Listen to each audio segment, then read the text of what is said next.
Good morning to all my physics creators. My name is Mansi Bhardwaj and this is your beautiful channel that is Creative Physics by Mansi Bhardwaj. तो previous lecture में हमने क्या किया था, electric field intensity निकाली थी axial line पर, equatorial line पर, और जो हमारा जो शॉर्ट डाइपोल था ना उसके कारण भी हमने निकाली थी। ठीक है, तो आज के वीडियो में हम क्या करेंगे, electric field intensity due to uniformly charge ring, एक यूनिफॉर्म चार्ज रिंग के कारण उस पॉइंट पी पर हमारी इलेक्ट्रिक फील्ड इंटेंसिटी क्या होगी। मान लिया हमने एक यूनिफॉर्मली रिंग ले ली, ठीक है, इसके ऊपर जो पॉजिटिव चार्ज है वो कुछ इसी तरीके से डिस्ट्रीब्यूटेड है। यहाँ पे हमने पॉइंट पी ले लिया, इस पॉइंट पी पर इस चार्जेस के कारण जो यूनिफॉर्मली चार्ज है इसके कारण इस पॉइंट पी पर क्या इलेक्ट्रिक फील्ड इंटेंसिटी होगी वो हमें फाइंड आउट करनी।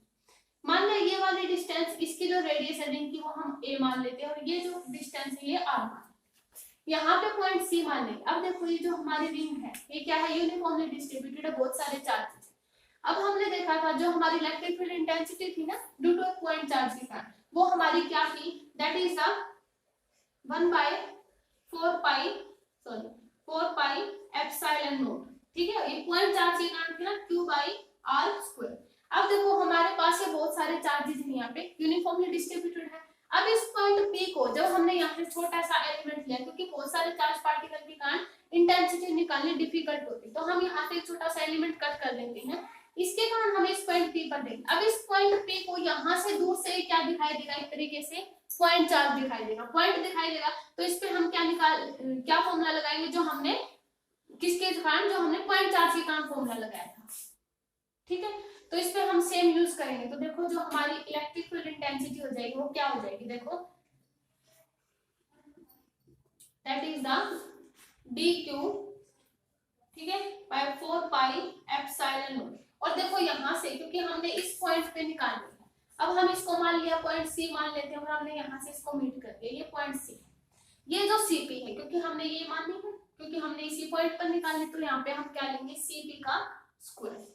ठीक है, के डी क्यू हमने क्यों लिया, क्योंकि बहुत सारे चार्जेस थे। ठीक है, तो इसलिए हमने यहाँ पे डी क्यू लिया, यहाँ से 4 पाई एप्सिलॉन नॉट और यहाँ पे सीपी का स्क्वायर। अब देखो जो सीपी का स्क्वायर वो किसके इक्वल आ जाएगा, बाय पाइथागोरस थ्योरम से R square plus A square के इक्वल आ जाएगा। तो हम इसको ऐसे लिख सकते हैं, that is the dq by 4 pi epsilon naught, और सीपी स्क्वायर की जगह पे R square plus A square, ये लिख सकते हैं ना यहाँ से। अब यार अब देखो यहाँ से पॉइंट P आया, अब देखो अगर हम ये हमने एलिमेंट यहाँ से काटा, यहाँ पे जो हमारी ये आ गई हमारी इलेक्ट्रिक फील्ड इंटेंसिटी तो DE आई थी। ठीक है, ये जो DE है हमने क्या किया, इसको दो कंपोनेंट में रिजोल्व कर दिया। ये वाला कंपोनेंट हमारा क्या है, DE cos थीटा, और ये परपेंडिकुलर वाला DE आ जाएगा sin थीटा। हमने इसको रिजोल्व कर दिया। अब अगर इस एलिमेंट के कारण ये था, अगर हम यहाँ से एलिमेंट कट कर ले तो इसके कारण हमारा देखो, अगर हम ऐसे मिलाएंगे तो इसके कारण हमारा ऊपर जाएगा ये वाला component that is DE sin theta, तो ये वाला इससे कैंसिल आउट हो जाएगा क्योंकि ये इस डायरेक्शन में है और ये इस डायरेक्शन में है।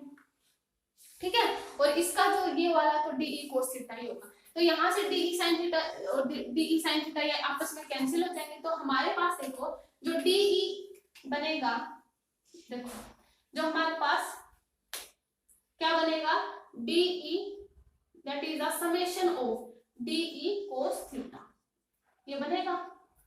ठीक है, DE summation of DE cos theta. Summation क्यों लिया, क्योंकि हमने बहुत सारे, क्योंकि ये जो DE cos थीटा इस वाले एलिमेंट के कारण और इस वाले एलिमेंट के कारण हमने दोनों का समेशन ले लिया। ठीक है, अब देखो यहाँ से जो टोटल जो हमारी रिजल्टेंट इलेक्ट्रिक फील्ड इंटेंसिटी आएगी वो क्या आएगी, देखो समेशन ऑफ DE की वैल्यू हमने क्या निकाली थी, 1/4 पाई एप्सिलॉन नॉट, और यहाँ पे क्या था, DQ था, है ना, DQ था, और नीचे क्या था, R square plus A square, ये वैल्यू थी हमारे पास।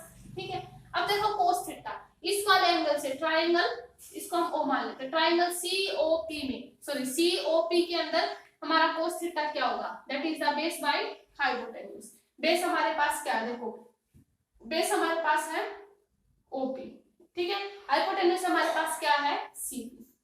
ठीक है, OP की वैल्यू हम क्या रखेंगे, R, देखो डायरेक्ट रख देते हैं, OP की वैल्यू हम R रख दें, और यहाँ से देखो CP की वैल्यू रखेंगे तो √r² + a² आ सकता है, क्योंकि पाइथागोरस थ्योरम से हमने Cp का स्क्वायर अगर r square plus a square लिया था तो ओनली Cp का इसका रूट हो जाएगा, तो यहाँ पे हम लिख सकते हैं r square plus a square, साथ में इसका रूट आएगा। ठीक है, ये हमने रूट लेंगे, ये हमने रूट लिया। अब देखो यहाँ से समेशन आ गया इसका टोटल। अब हम क्या करेंगे, इस सबको क्या लेते हैं, बाहर लेते हैं समेशन से, और समेशन को देखो हम स्क्वायर से ले सकते हैं। देखो यहाँ से जो DE है, हमने इन सारे जो हमारा R था, ठीक है, 4 पाई एप्सिलॉन नॉट था, और r square plus a square था, और under root r square plus a square था, इन सबको हमने बाहर लिया, और अंदर क्या था हमारे पास समेशन के अंदर dq। अब देखो हमारे dq क्या है, बहुत सारे चार्जेस ये वाले।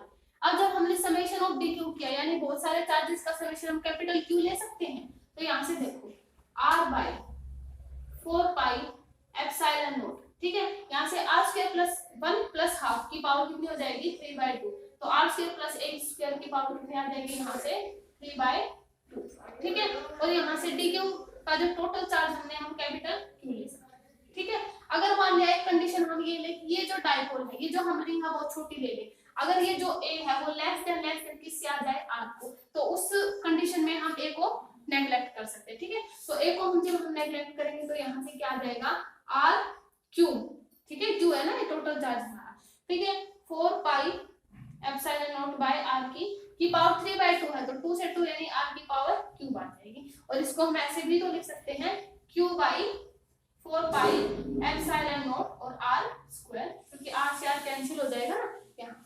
तो जो हमारी नेट जो resultant electric field intensity I ना इस इन सब के इस ये जो एलिमेंट है इसके कारण इस पॉइंट पर, तो ये आ, ठीक है।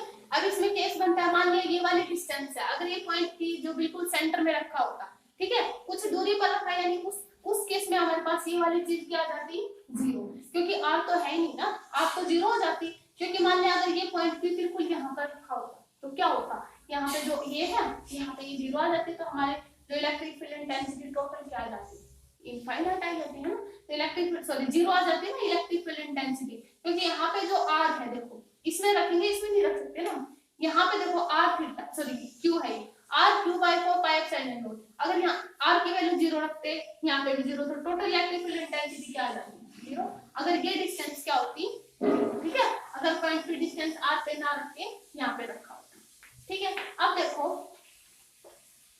अब हम निकालते हैं कि जो हमारी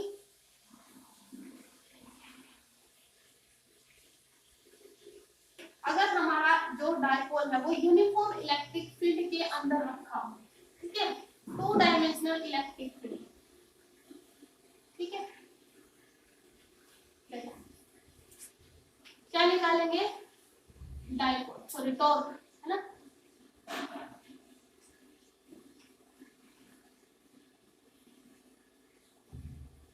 torque on dipole placed in uniform electric field,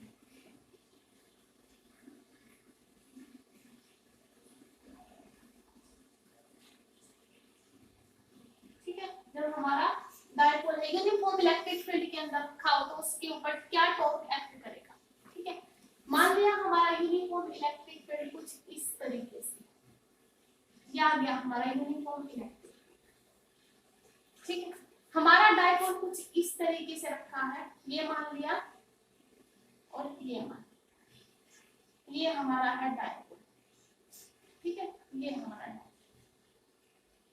ठीक है, यहाँ पे हमारा क्या है -q यानी a पॉइंट, यहाँ पे हमारा क्या है +q यानी b, ये हमारे पॉइंट a है, ये हमारा पॉइंट b है, ये इस डाइपोल का सेंटर है, इससे ये डिस्टेंस a है, इससे ये डिस्टेंस है, ये यूनिफॉर्म इलेक्ट्रिक फील्ड है, इसके अंदर हमारा डाइपोल रखा है, उस पे बताना कि टॉर्क क्या, उस टॉर्क की वैल्यू क्या होगी, अब टॉर्क कैसे आए ये भी बताएंगे। देखो मान लिया हमारा हमें पता है कि जब हमारा पॉजिटिव डायरेक्शन में होता है ये, तो ये हमारा किस में होता है,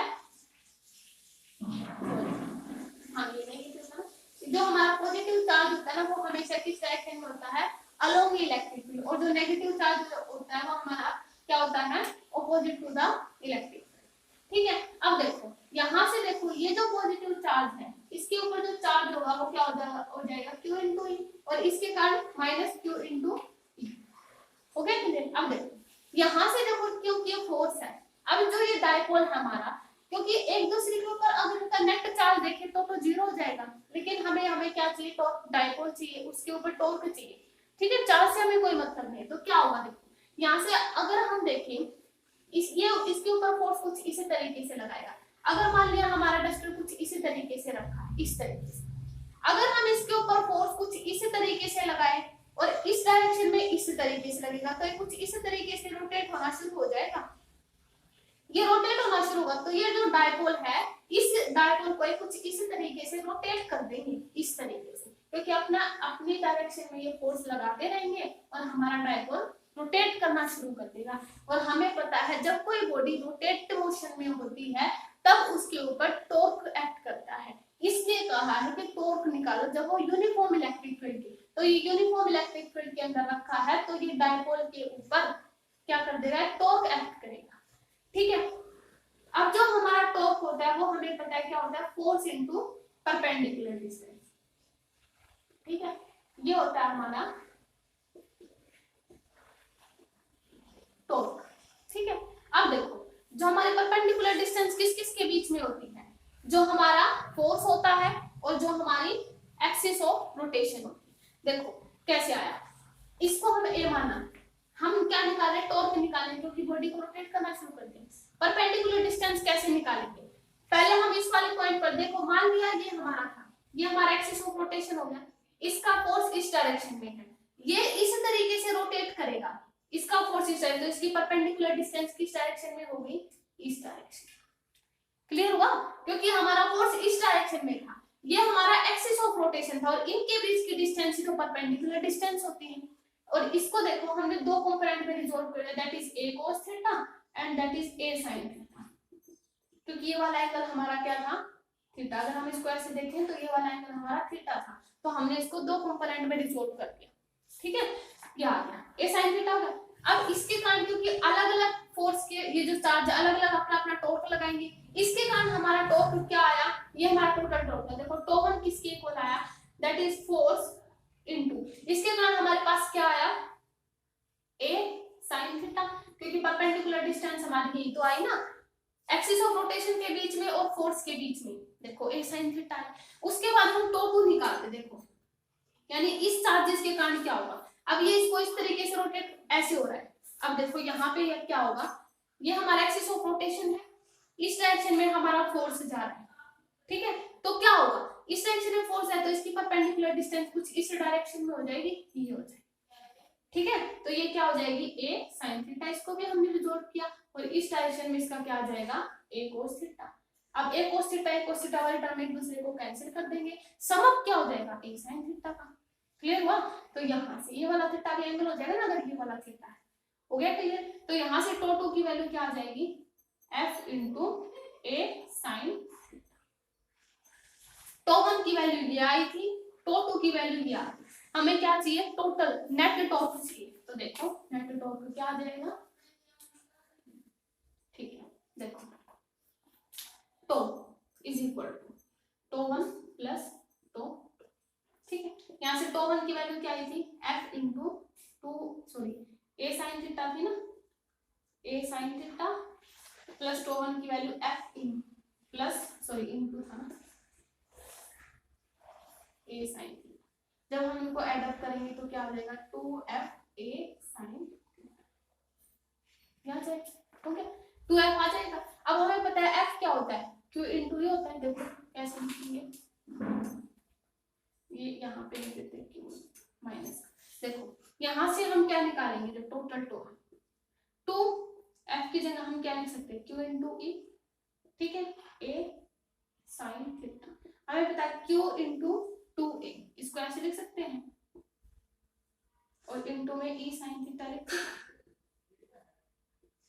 q इंटू 2a हमें क्या पता है, हमारा डायपोल होता है, ठीक है, तो इसको हम p e sin थीटा, ये प्रोडक्ट नहीं आएगा, ये डॉट ऐसे लिख देते हैं, ठीक है, डॉट में नहीं, मतलब ये मल्टीप्लाई में है, ठीक है, इसके साथ, तो q इंटू 2a लिख देते हैं और e sin थीटा, तो p e sin थीटा, याद है, ठीक है। और ये जो जब हमारे पास साइन थीटा होता है ना, ये हमारे नेट टॉर्क आया है, इस डायपोल के ऊपर क्या टॉर्क होगा। जब हम पी साइन थीटा को सॉल्व करते हैं ना, तो हम क्या लिखते हैं, क्रॉस प्रोडक्ट, ठीक है। तो यहाँ से इसका क्रॉस प्रोडक्ट लिखेंगे। देखो यहाँ से जो टो है ना, नेट टॉर्क, वो क्या आ जाएगा, पी क्रॉस, ठीक है।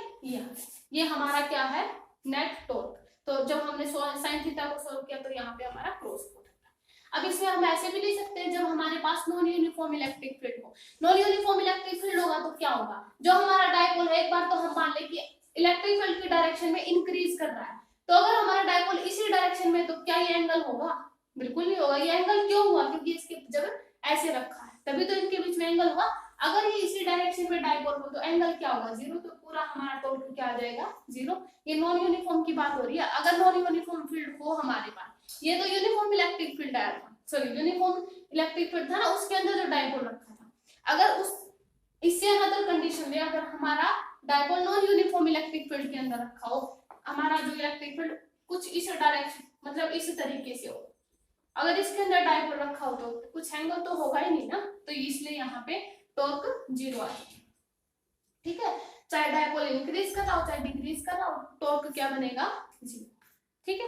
तो ये हमारी क्या थी, टॉर्क ऑन ए डायपोल, जब वो हमारा यूनिफॉर्म इलेक्ट्रिक फील्ड के अंदर रखा, ठीक है। अब देखो, अब हम बात करते हैं potential energy on an dipole. जब हमारा डायपोल यूनिफॉर्म इलेक्ट्रिक फील्ड के अंदर रखा होता है, तब उसके ऊपर जो पोटेंशियल एनर्जी होती है वो क्या होती है, ठीक है। देखो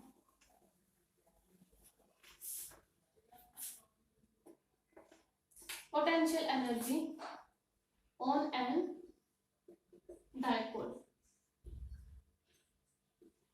when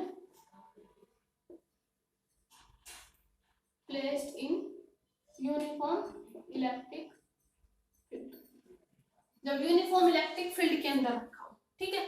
अब देखो हमारा डायपोल कुछ इस तरीके से रखा हुआ था यूनिफॉर्म इलेक्ट्रिक फील्ड के, ये हमारा डायपोल ले लिया था हमने, मान लो यहाँ पे प्लस क्यू था, यहाँ पे हमारा माइनस क्यू था, इस तरीके से।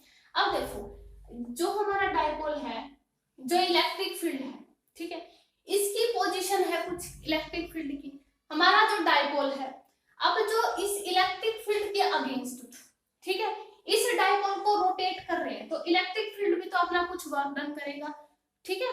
अगर ये इसके अगेंस्ट रोटेट करवा रहा है इस डायपोल को, तो इलेक्ट्रिक फील्ड अपना कुछ वर्क डन देगा, ठीक है। तो देखो यहां से जो हमने टॉर्क निकाला था वो क्या था, that is P E sine theta, ये हमारा क्या आया था, दैट इज टॉर्क आया था, ठीक है। अब हमें क्या निकालना है, वर्क डन निकालना है। अब इलेक्ट्रिक फील्ड कुछ वर्क डन करेगा, तो मान लिया नेट वर्क डन जो होगा, अगर मान लिया ये इसको रोटेट करेगा इसके अगेंस्ट, तो थीटा 1 और थीटा की 2 की वैल्यू चेंज होगी। मान लिया यहाँ पे थीटा 1 होगा, जब इसको रोटेट कर देगा तो यहाँ कोई भी हमारा थीटा 2 होगा, ठीक है, क्योंकि रोटेशन में एंगल चेंज हो जाएगा। यहाँ से dw है वो किसके इक्वल आ जाएगा, समेशन इंटीग्रेशन, क्योंकि हम टोटल निकालेंगे, that is theta 1 to theta 2, theta 1 से थीटा 2 इंटीग्रेशन होगा, क्योंकि बॉडी रोटेट करेगी तो डेफिनेटली उसका एंगल चेंज होएगा। तो थीटा 1 से theta 2 that is P E sine theta into D theta, क्योंकि टोटल हमने इंटीग्रेशन क्यों किया, क्योंकि हमने टोटल नेट वर्क डन चाहिए था। इलेक्ट्रिक फील्ड उसके अगेंस्ट भी तो वर्क करेगा ना, इसके अगेंस्ट वर्क डन होगा उसकी पोजीशन के कारण, जो हमारी पोटेंशियल एनर्जी आ रही है, पोटेंशियल एनर्जी उस डायपोल को रोटेट करेगा ना, जो इसको रोटेट कर रहा है उसके अगेंस्ट वर्क करेगी, क्योंकि इलेक्ट्रिक फील्ड की अपनी कुछ पोजीशन है, ठीक है। पोजीशन के कारण पोटेंशियल एनर्जी क्रिएट हो रही है, वही पोटेंशियल एनर्जी तो वर्क डन का काम करेगी, उसके अगेंस्ट वर्क करेगी। क्लियर हुआ। तो यहाँ से P E sine theta into D theta, ठीक है। अब देखो इसका हम इंटीग्रेशन करते हैं, तो हमारा जो नेट वर्क डन है वो क्या आ जाएगा, that is P E cos theta का इंटीग्रेशन आ जाएगा, सॉरी साइन थीटा का माइनस cos थीटा, और यहाँ से थीटा 1 थीटा 2, यह आया हमारे पास फॉर्मूला। सॉरी अभी नहीं आया वर्क डन, अभी और निकालेंगे, ठीक है। यहाँ से देखो यह आ गया हमारा वर्क। अब उसके बाद देखो हमारे पास जब इसको हम सॉल्व करेंगे तो वर्क डन हमारा क्या बनेगा, पी ई, ठीक है, और यहाँ से minus cos theta 2 minus cos theta, ये बनेगा। अब इसमें देखो हम कंडीशन रखते हैं इस वाले इक्वेशन में। क्या कंडीशन रखेंगे, देखो इसमें हम ये कंडीशन रखेंगे कि पहला जो हमारा डाइपोल है, ठीक है, अगर वो मान लिया 90, अगर मान लिया इसी डायरेक्शन में रखा हो, इलेक्ट्रिक फील्ड की डायरेक्शन में, हमारी इलेक्ट्रिक फील्ड की डायरेक्शन ये थी ना, अगर हमारा डाइपोल इसी डायरेक्शन में रखा हो तो क्या आ जाएगा, उसमें क्या आ जाएगा, जो θ2 है, ठीक है, θ1 तो हमारे पास क्या आ जाएगा, θ1 की हमारे पास वैल्यू दैट इज अ 0, ठीक है, और θ2 की वैल्यू हमारे पास क्या आ जाएगी, ये मान लेंगे, ठीक है। यहाँ से θ1 हमारा 0 हो जाएगा, क्योंकि उसी डायरेक्शन में तो एंगल तो कुछ बनेगा नहीं ना, तो यहाँ से cos θ1 की वैल्यू आ जाएगी 0 और θ2 की वैल्यू हमारे पास 3 आ जाएगी, ठीक है। तो देखो हम इसको सोल्व करेंगे,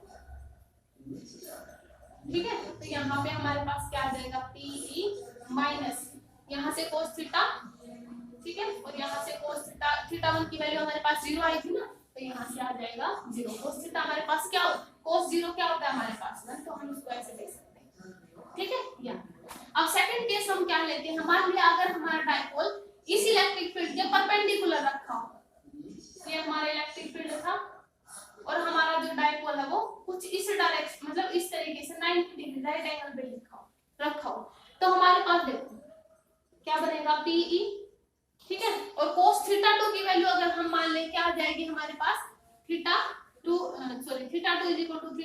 और यहाँ पे जो आएगा cos 0, θ2 की वैल्यू हमारे पास 0 आ जाएगी ना, ये यहाँ से θ2 थीटा और θ1 आ जाएगा 90, ठीक है, 90 डिग्री आ जाएगा। अब यहाँ से जब हम सॉल्व करेंगे, क्योंकि हमने अब की बार 90 डिग्री लिया है, तो cos minus of cos theta, ठीक है, क्योंकि θ2 की वैल्यू हमारे पास थीटा थी और θ1 हमारे पास 90, cos 90 हमारे पास 0 होता है। ये कब केस है, जब हमने ये वाली कंडीशन ली, ठीक है, ये वाली कंडीशन के लिए लिया है, हो गया। अब यहाँ से जब हम इसको सॉल्व करेंगे तो हमारा वर्क डन क्या आ जाएगा, minus of PE cos theta, ठीक है, जब हम cos थीटा सॉल्व करते हैं तो हमारा क्या आ जाता है, dot product, that is minus PE, ये आ जाएगा हम डॉट प्रोडक्ट में जब सॉल्व करेंगे।